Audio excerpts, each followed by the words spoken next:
Friends, welcome to my TET classes. Friends, आज हम पढ़ेंगे हिंदी में हमारा चलेगा संधि।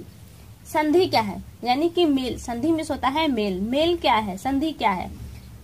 तो संधि हमारा दो वर्णों के मेल से जो विकार उत्पन्न होता है शब्दों में, उसे हम कहते हैं संधि। संधि के तीन रूप हैं। पहला है स्वर संधि, दूसरा है व्यंजन संधि और तीसरा है विसर्ग संधि। स्वर के स्वर से मेल से जो विकार उत्पन्न होता है वो स्वर संधि कहलाता है। व्यंजन के बाद अगर कोई स्वर या व्यंजन आए और उससे जो विकार उत्पन्न होगा वो होगा व्यंजन संधि। विसर्ग संधि यानी कि विसर्ग के बाद कोई स्वर या व्यंजन का मेल हो तो वहां पे होता है विसर्ग संधि।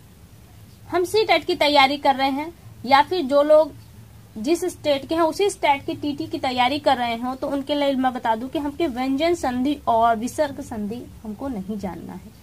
हमारे लिए टेट के नजरिए से जो इम्पोर्टेंट है वो है स्वर संधि। हम स्वर संधि को पढ़ेंगे। तो देखिए स्वर संधि। स्वर संधि के जो प्रकार है देखते हैं। स्वर संधि के 5 प्रकार हैं। पहला है दीर्घ स्वर संधि, दूसरा है गुण स्वर संधि और तीसरा है वृद्धि स्वर संधि और चौथा यड़ स्वर संधि और पांचवा जो है अयादि स्वर संधि। स्वरों के मेल से जो विकार उत्पन्न होगा वो स्वर संधि। स्वर क्या है पहले देख लेते हैं। अ आ ई उ ऊ री ए ऐ ओ औ ये आपके स्वर है। इसको हमने 3 कैटेगरी में बांटा है, ए बी और सी। ए में आपके अ आ है, बी में ई उ ऊ री, सी में आपका ए ऐ ओ औ आता है। इसी के हिसाब से हम सभी स्वरों को देखेंगे, 5 स्वरों संधियों को देखेंगे। पहला हमारा है दीर्घ संधि। दीर्घ जो पढ़ने से ही लग रहा है कि बड़ा। तो बड़ा क्या है? आपकी किसी भी स्वर के बाद यानी कि ए बी अगर हम कैटेगरी से देखें तो ए बी और सी के बाद कोई भी वही स्वर आए, जैसे अ के बाद अ आए, ई के बाद ई आए, उ के बाद उ आए, तो होता है स्वर संधि। इसको लिख के देख लेते हैं। ए बी सी के बाद समान स्वर आए तो वो होता है हमारा स्वर संधि। जैसे अगर मैं कहूं अ के बाद अ आए तो वहां पे उसका दीर्घ होगा, जो बनेगा वो दीर्घ ही बनेगा, क्योंकि यहाँ पे इसका नाम है दीर्घ स्वर संधि। 2 शब्द होते हैं, आपने देखा है ई इसमें दीर्घ ई है, उ में दीर्घ ये है, तो इसमें के जो भी बनेगा वो आपका दीर्घ बनेगा। जैसे अन्न, धन, अभाव। यहाँ पे आपका नौ में अ छिपा हुआ है और यहाँ पे ये आपका ऑलरेडी है, दोनों मिलकर हो जाएगा आ। तो यहाँ आपका जो बनेगा वो बनेगा अन्नाभाव यानी अन्न का अभाव। अब देखिए गुण संधि। गुण संधि में क्या है?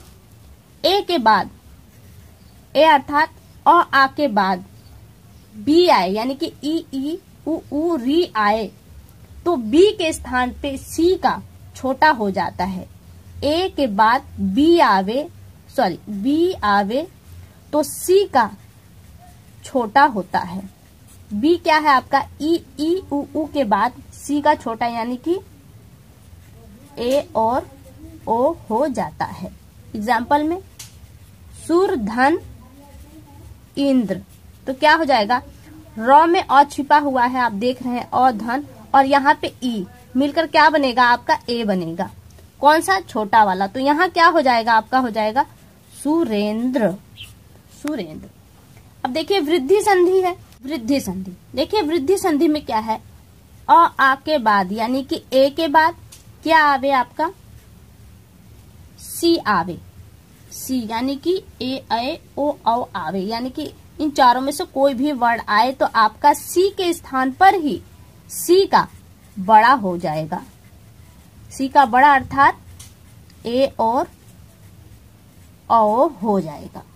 फॉर एग्जाम्पल देखते हैं। जैसे एक, धन, एक, इसका अ और ए का ए मिलकर क्या बनेगा? बड़ा ए बनेगा।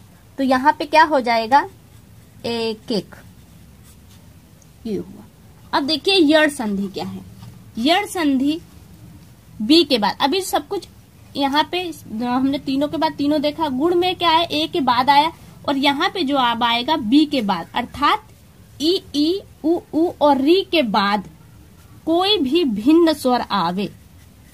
भिन्न स्वर यानी कि अगर आपका ई उ ऊ री आता है, इसके बाद अ आए या ए आए ओ औ या कोई और स्वर आए इनके अलावा इसी में अलग करके, तो आपका वहां पे बी के स्थान पे क्या हो जाएगा। बी के लिए देखिए आपके कौन कौन से वर्ण है, पहले इसको देख लेते हैं। ई है, बड़ा ई भी है, उ और री। बड़ा हो या छोटा दोनों वही होगा, तो ई के स्थान पे आपका य हो जाता है, उ के स्थान पे व और री के स्थान पर र हो जाता है। बी के बाद यानी कि ई उ री के बाद कोई भिन्न स्वर आवे तो ई का य, उ का व, री का र हो जाता है। जैसे यदि, धन, अपि। द में हमारा छुपा हुआ है क्या, ई। ई प्लस और आगे देखिए यहाँ पे क्या छुपा हुआ है हमारा, यहाँ पे अ है। ई के बाद भिन्न स्वर आया तो ई के स्थान पे आपका हो गया य। तो जो बनकर आया वो क्या आया, य आधा, ये आपका आधा य है, द और अ से जुड़ के हो गया आपका यद्यपि, आपका हो गया यद्यपि। दूसरा देख लेते हैं इसी में एग्जाम्पल। दूसरा हम देख लेते हैं नि, धन, ऊन। यहाँ पे देखिए नी में ई है, ई का क्या हो जाएगा, ई का यहाँ पे य हो जाएगा। तो यहाँ पे आधा न और य, फिर ऊन पूरा जुड़ जाएगा, ऊ की मात्रा ऊ के रूप में आएगी और न, ये हो गया आपका न्यून। उम्मीद करती हूँ आपको समझ में आया होगा। फिर आगे है हमारा जो पांचवा है यानी कि अंतिम है अयादि संधि। अयादि संधि में क्या है, अयादि संधि में सी के बाद कोई भिन्न स्वर आवे। जैसे हमने यड़ में देखा बी के बाद भिन्न स्वर, उसी तरह से अयादि में सी के बाद यानी कि ए, ऐ, ओ, औ के बाद सी क्या है आपका, ए, ऐ, ओ, औ के बाद कोई भी स्वर आ जाए, इसके अलावा कोई भी स्वर आए तो क्या होगा, तो सी के स्थान पर ही यानी कि इसके स्थान पर वो वहां पे क्या हो जाएगा, ए का अय हो जाएगा, ए का आय, ओ का आव और औ का आव हो जाता है। जैसे एग्जाम्पल देखते हैं। एग्जाम्पल ने, धन, अन। यहां से देखिए निकालेंगे, इसे तोड़ेंगे। न आपका आता है वैसा का वैसा आ गया, आपका न आधा है, अभी आपका न आधा है, प्लस ए